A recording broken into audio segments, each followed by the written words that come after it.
నిద్ర అనేది ఊరికే కళ్ళు మూసుకుంటే రిలాక్స్ చేసేది, అది ఏమి చేయాల్సిన లేదు అనే పరిస్థితినే నిద్ర. కానీ దానికి కూడా చాలామంది టాబ్లెట్ వాడుతున్నారు.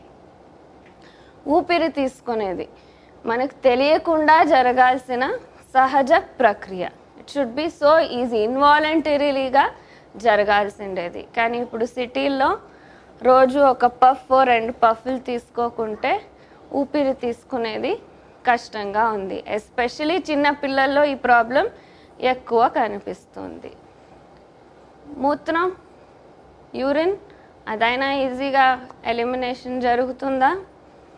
లేదు.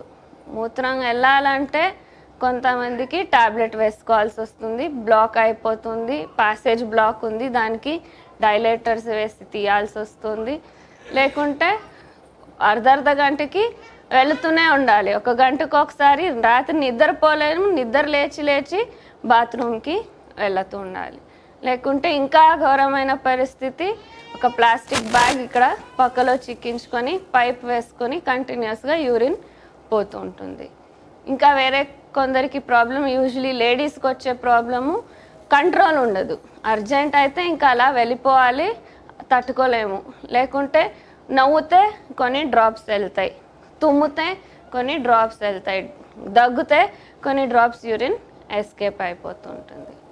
సో యూరిన్ గురించి కూడా ఏమీ సహజంగా జరగట్లేదు. లేకుంటే యూరినరీ ఇన్ఫెక్షన్స్, మంటలు, బయటకు వెళ్తే బాత్రూమ్కి వెళ్ళేదానికి భయం, ఎక్కడ ఇన్ఫెక్షన్ అయిపోతుందో.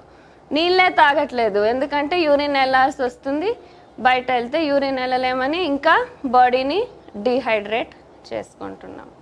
ఆకలి అయ్యేదానికి ఒక టాబ్లెట్, లేకుంటే ఆకలి అయింది, బాగా తిన్నాం కానీ అది జీర్ణం అయ్యేదానికి ఇంకో టాబ్లెట్ అవసరం వస్తుంది. Gastric tablets sale is increasing day by day. ఇంకా వేరే టాబ్లెట్ ఏం వేసుకున్నా అది గ్యాస్ట్రిక్ ప్రొడ్యూస్ చేస్తుందని ఏ టాబ్లెట్ రాసినా పక్కలో gastric tablet is added. Tablets వల్ల గ్యాస్ట్రిక్ అవుతుంది. ఎన్ని రోజులు అంటుందో మేము ఒక ఫ్యామిలీగా కూర్చొని చక్కగా నేలపైన కూర్చొని సుఖాసనంలో కూర్చొని తట్టపెట్టుకొని మొత్తం ఆహారం తీసుకుని దాన్ని we have to enjoy our food. But what is the situation now? పొద్దున ఒకరు ఇటు వెళ్తుంటారు, ఇంకొకరు అక్కడ వెళ్ళే హరి, పిల్లలకి ఏదో ఒకటి బాక్స్లో నింపి అటు పంపించేది, ఒక్కొక్కరు ఒక్కొక్క డైరెక్షన్. అదేమో ఒక వంట, తొందరగా ఏదవుతుందో అదే చేయాలని ఎలాగో అట్ట చేసి పంపిస్తుండేది.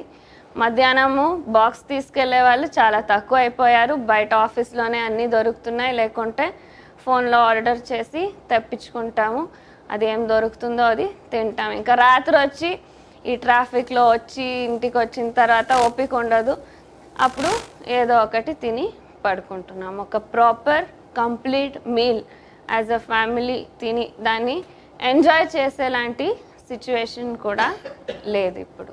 Okay, so next is walking or movement. And యానిమల్కి ప్లాంట్కి డిఫరెంట్ ఏమి? Usually animals have the movement in them. 40 years వచ్చిందంటే మోకాలు నొప్పులు, నడిస్తే మోకాలు సమసిపోతాయని డాక్టర్లే చెప్పేస్తున్నారు, మీరు నడచకండి, ఊరికే కూర్చోండి, కింద కూర్చోవద్దండి, చైర్ పైన మాత్రమే కూర్చోండి, కింద కూర్చొని లేస్తుంటే మీ మోకాలు ఇంకా సమసిపోతాయి. ముందు అందరూ 80-90 years ఉంటున్నారు అవర్ గ్రాండ్ పేరెంట్స్. వాళ్ళు 80-90 అయినా they use to walk around and do all their work. వాళ్ళ పని వాళ్ళే చేసుకుంటున్నారు. కానీ మాకు ఇప్పుడు 35-40 వచ్చేంత లోపలే ఏమీ చేయలేకపోతున్నాం. ముందు వాళ్ళు ఎంత నడుస్తున్నారు? మనకంటే అట్లీస్ట్ 10 times ఎక్కువ నడుస్తున్నారు. అయినా వాళ్ళ మోకాలు సమసిపోకుండా ఉన్నాయి.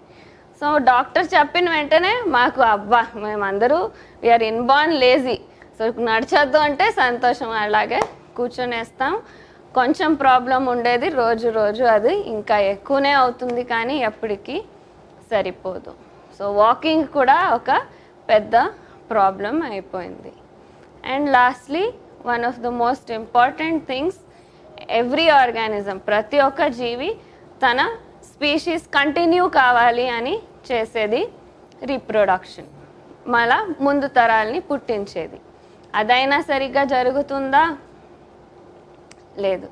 ఇన్ఫర్టిలిటీ సెంటర్స్ రోజు రోజు ఒక్కొక్క వీధిలో ఒక్కొక్క ఇన్ఫర్టిలిటీ సెంటర్ పుట్టుకొస్తుంది. ఎందుకు? సహజంగా పిల్లల్ని పుట్టించేది కూడా చాలా కష్టమైపోయింది. ఒక సైడు మెన్కి వీర్య కణాలు తగ్గిపోయాయి, లేడీస్లో సరిగ్గా ఓవం ప్రొడక్షన్ కావట్లేదు, పీరియడ్సే సరిగ్గా రావట్లేదు. సో 2 ప్రాబ్లమ్స్ ఉన్నప్పుడు పిల్లలు పుట్టేది ఆల్మోస్ట్ ఎంత కష్టం అంటే దానికి 2 లక్షలు 3 లక్షలు 4 లక్షలు అడిగినా ఇచ్చేదానికి తయారుంటారు పిల్లలు కావాలి అనేదానికి. దాన్నే యూస్ చేసుకొని చాలామందిని బాగా ఎక్స్ప్లాయిట్ చేసి దాని సక్సెస్ రేటు చాలా తక్కువ. ఇంత సర్కస్ చేసినా గ్యారంటీ ఏమీ లేదు. 1 in 10 కేసెస్ సక్సెస్ కావచ్చు అంతే. సో మేము ఉండే పరిస్థితి ఇలాంటిది. సహజంగా చేయాల్సింది ఏది సరిగ్గా జరగట్లేదు. ఏ దాన్ని మేము టాబ్లెట్ లేకుండా చేయలేకపోతున్నాము. జనరల్ పాపులేషన్లో అన్ని దానికి మందులు అవసరం వస్తుంది. అన్ని సహజంగా జరగాల్సింది మనకు తెలియకుండా చేయాల్సినవి కూడా టాబ్లెట్లు అవసరం పడుతుంది. అండ్ ప్రాబ్లం ఏంటంటే ఇది ఓకే అనేలాంటి ఒక మనస్థితిలో ఉన్నాము. అయ్యో ఇది ఇలా జరుగుతుందే అని ఎవరు అనుకోవట్లేదు. ఒక టాబ్లెట్ తీసుకుంటే ఇవన్నీ జరిగిపోతాయి కదా, ఎందుకు దాని గురించి ఆలోచించేది అనేలాంటి పరిస్థితిలో ఉన్నాము. అన్నీ మూసేస్తున్నాం. ఇంత ప్రాబ్లం ఉన్నా అన్నీ మూసిపెట్టి ఏమో అలాగే నడుస్తూ వెళ్తుంది.